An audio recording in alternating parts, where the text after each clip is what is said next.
Okay, I know I said my little piece about the movie yesterday, but I really wanted to mention some of the things that annoyed me. This is going to include some spoilers, so if you don't want to listen to them, you're better off pausing the video or leaving altogether. Okay. Now, again, I want to say that the movie was great. I would absolutely see it again, and I'm going to buy it on DVD when it comes out. I actually think to some form it was better than the first one. But there were a little couple of things that bothered me, and that's really what I'm going to talk about. I'm not dissing the movie. I'm just ranting about the little things that got to me. Alright, for one, RC in the movie. She is 3 different motorcycles. Now, I could care less she's a motorcycle. That doesn't really bother me. What bothers me is that there's 3 of them. And every time they called out, they just said RC. So, are the other 2 RC, or are they different people they just never named out? You know? So, I mean, what's up with that one?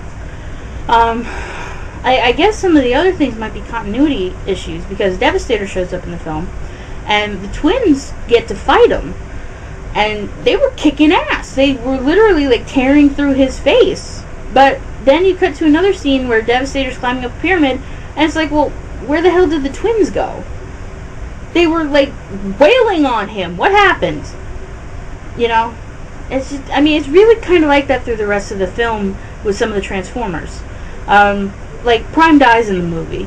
And I swear to God, his corpse gets more film time than some of the other Autobots. Or anybody, half the time. But mostly Autobots. And,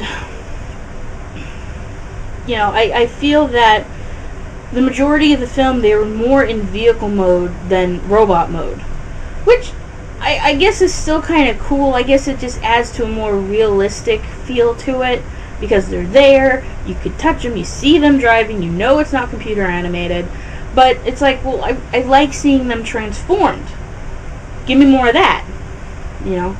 You get to see Soundwave, so hooray, that finally made it in. I know a lot of people wanted to see him in the first one, but they never did it. But I'm very disappointed with it. They have him in the movie, I swear to God, it felt like a whole 10 minutes. You rarely see him. He plays dispatcher through the whole movie.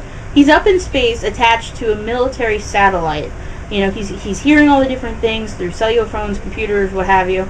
You know, so he's able to tell the Decepticons where to go to fulfill their mission of getting Megatron back and helping the Fallen.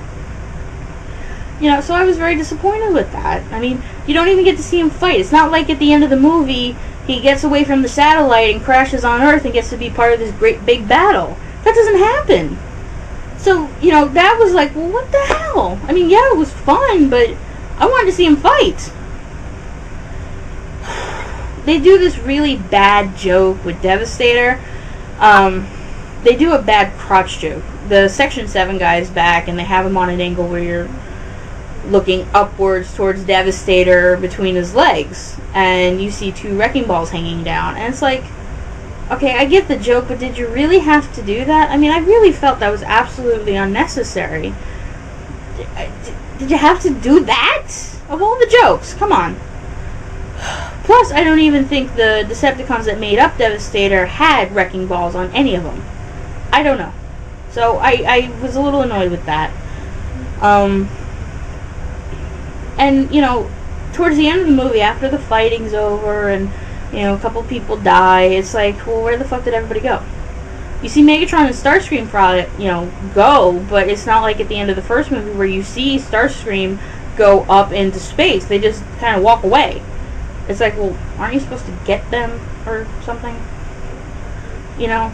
And half the other ones, at the end of the movie, again, from after that Devastator middle of fight scene, you don't see the twins either. It's like, well, where the hell did everybody go? And by the way, Devastator is ridiculously huge. I mean, like, Great Pyramid type size, basically. And the twins are half the size of Bumblebee, you know, transformed. So that was a big take on. So, I mean, it was just those little things. Some of the new characters were awesome. You'll see it after Raditz spurts down some ball pellets. They form a new combined Transformer thing, which was a nice surprise and a pretty cool design, actually. He's not see-through thin, he's really, really thin, that literally he faces you, he disappears. So, I mean, that was really cool. The action scenes were great. Absolutely just wonderful. I think the animation even got better. I mean, overall, it was a good movie. Like I said, it's just those little things. But, I mean, really, it's like, well, where the hell did everybody go? You know, and all the new bots you see, where the hell did they come from? I mean, this is taking place about 2.5 years after the first movie. So, I mean, it's plausible that they all landed after the fact, and they do mention that some of the new Autobots came after Prime sent out his message into space, which he does again at the end of this movie. But it's like, well, nobody noticed these big balls of fire crash on Earth? Like, come on, they all land in the same way. So what's the problem? So, I mean, I'd see it again. I'd own it.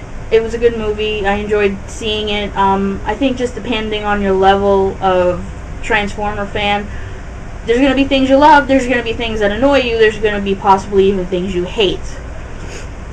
So, Transformers Revenge of the Fallen, good movie. Out of a 4-star rating, I'd give it 3.5 because I don't think there is such thing as a perfect movie. As close as you can get. In the end, I don't think there is. But absolutely go check it out. And, I mean, it's good enough you want to go pay for it. Don't cheat and do those little, movie sites where you can watch it for free. Besides the quality sucking and sometimes bad angles, the movie's worth paying for. So I'd say go check it out. That's my opinion of the film.